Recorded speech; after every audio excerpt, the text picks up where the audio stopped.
Welcome back to Music Blueprint. My name is Gina Fontanella, one of the co-founders of Music Blueprint.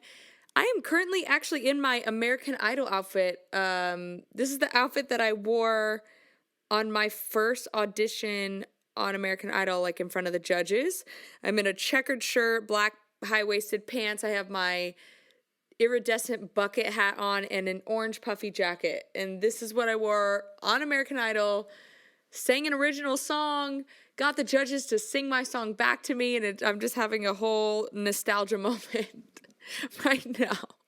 I don't know why I decided to wear this outfit, but I guess I did. But today we are going to talk about 3 ways to make you a better songwriter.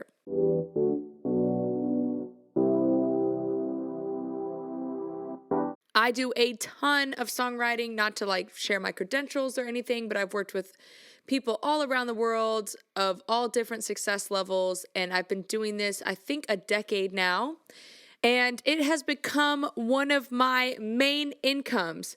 Songwriting is probably most artists, I would say, top 3 main incomes. Obviously, songwriting isn't just like you get paid to do songwriting, which is great. I mean, that's definitely a thing as well, but you get paid from streaming, you get paid from a bunch of things. So all that to be said, we're going to give you 3 tips. The first one, as a songwriter, and this is maybe more entry-level songwriting, is you need to avoid awkward phrasing. Awkward phrasing in a song is what literally will squash the song from doing well or from anybody being interested in it. So, and what I mean by that is a lot of people write melody first and then they put the lyrics to the melody, right? And the reason they do that is because you're trying to avoid the awkward phrasing of if you wrote it in the reverse, right? Like trying to force the melody to fit the lyric that you wanted to do. And there's a lot of people that did that. You know, Elton John and his writing partner would write the lyrics and then Elton would write the music to it afterwards, which is like such a backwards way. But most people do it melody first, then lyrics. And you want to write melody first because your melody will have strong accents and soft accents.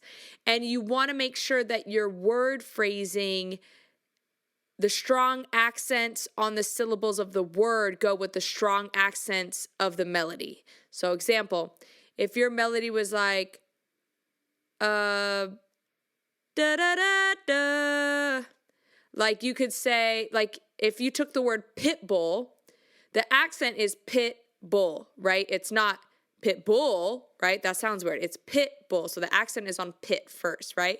So if you took our melody like da da da da, I'm a pit bull, right? If you sang it like I'm pit, it's so hard to even do it the other way. This is how trained I am as a songwriter. I'm pit bull. There we go. I'm pit bull. See how weird that sounds? Instead of I'm a pit bull. You see what I'm saying? So, anyways, you're wanting to match the strong accents of the melodies with the strong accents of the words. So, as a lyricist, you need to be really focused and have a good understanding on syllables, right? Like you need to know, okay, well that's kind of weird that you sung it that way because like you don't speak the word that way. And if you don't speak the word that way, then why would you sing it that way, right? Like why would you put the accent on bull when the strong accent is on pit? Like you wouldn't say pit bull, you would say pit bull, right? So you're just trying to make sure that that is together, and that will help you avoid most awkward phrasing. That right there, that tip, time and time again, every time I go in the studio, somebody's trying to force some word, and I'm like, that doesn't work because the phrasing is weird. And then they're like, well, like, don't you think? And I'm like, no, it's not right to the ear. And you really have to start as a songwriter training your ear to hear those things, because when you're in the thick of it, it's really hard to hear. And then somebody on the outside will be like, this was kind of weird that you sung it that way. And you'd be like, no, it's not. And like you get offended about it. But 2 years later, you'll be like, man, that person was right. Like that was weird how I sung it that way. So you're training yourself to be I wouldn't say critical, but really training yourself to understand why it's awkward and training your ear to hear it before you even try anything weird like that. So the second thing is keep the lyrics simple. I know there are songs and songwriters and a lot of people that do complicated lyrics, and that, I guess that's the thing. I totally get it. But most songs, like 99% of songs, are below a 5th grade reading level. So I don't know what you read in 5th grade. For me, I read Where the Red Fern Grows in 5th grade, and it was a pretty easy read. It was sad. I sobbed, but it was an easy read. And 5th grade reading level is really for like R&B and hip hop. Like that R&B and hip hop has the highest vocabulary typically. Most songs, even beyond that, are 3rd grade reading level.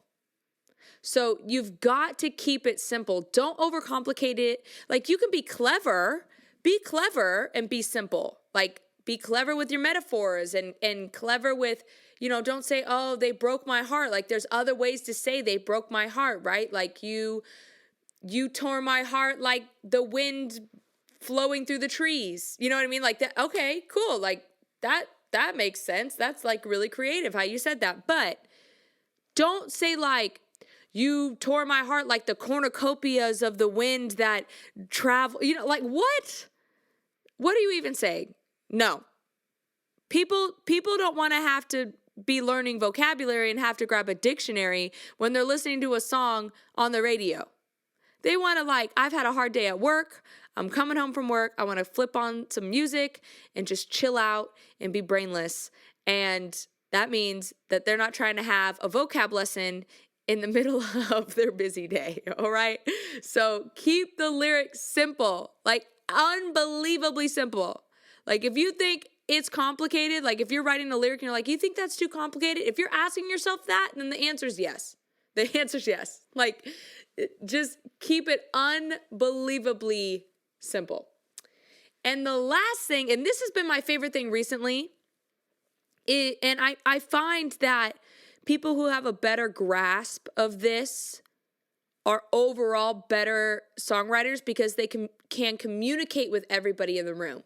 And that's being a better producer.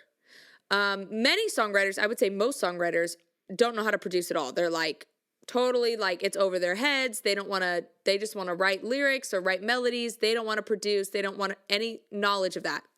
But one of the downsides of that is that you're, as a songwriter, missing out on receiving production credit. And when you start tapping into the production credit side, you're, again, tapping into making more money, right? So you need to understand production better so that you can first communicate to the producer.